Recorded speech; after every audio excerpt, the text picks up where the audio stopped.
نوريكم ملابس للمدارس لأولادنا اليتامى في المنصورة في أحلى صورة مع منباز في جمعية وزارة التضامن أستاذة هويدا. هنا شايفين الملابس، شايفين الملابس ولادنا الصغيرين، شايفين حاجات نظيفة جدا جدا لأولادنا اليتامى، ولادنا المحتاجين وولادنا اليتامى، ولاد مصر في عينينا.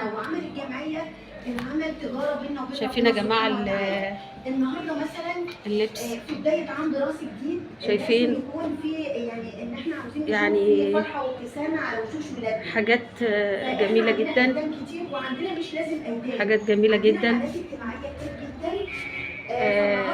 الجمعيه الاداريه للتنميه وكل ما يهم اولادنا اليتامى. يا ريت كلنا نعمل خير. الحسنات ببلاش، ليه ما نكسبهاش؟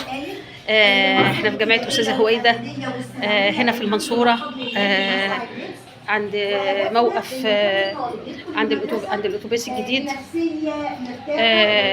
جمعيه الامل، تحدي بالعطاء. كل حاجه هنا هي، شايفين حاجات كتير جدا، بنوزعوا حاجات كتير جدا.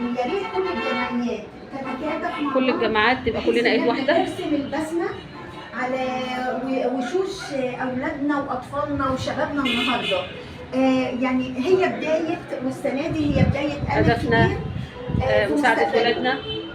وشكرا لكل المتبرعين والداعمين اللي هنا عند الموقف هنا في رسم اللحظه دي. اسمه ايه الموقف؟ ومع بعض هنكمل طريق الخير يعني ان شاء الله. الموقف العاشر باذن الله، المنصوره في احلى صوره مع منباز. حب اصرار، ساعدوا جمعيه دايما في خدمه المجتمع ودايما جنب اهالينا. يا دكتوره احنا شفنا ساعدوا يا جماعه، ساعدوا بكل شيء ان شاء الله، حتى لو بجنيه زي ما انا بقول في البرامج، لو بجنيه هنساعد، كل سنه وانتم طيبين وبالحب دايما متجمعين، اهل وناس في كل مكان.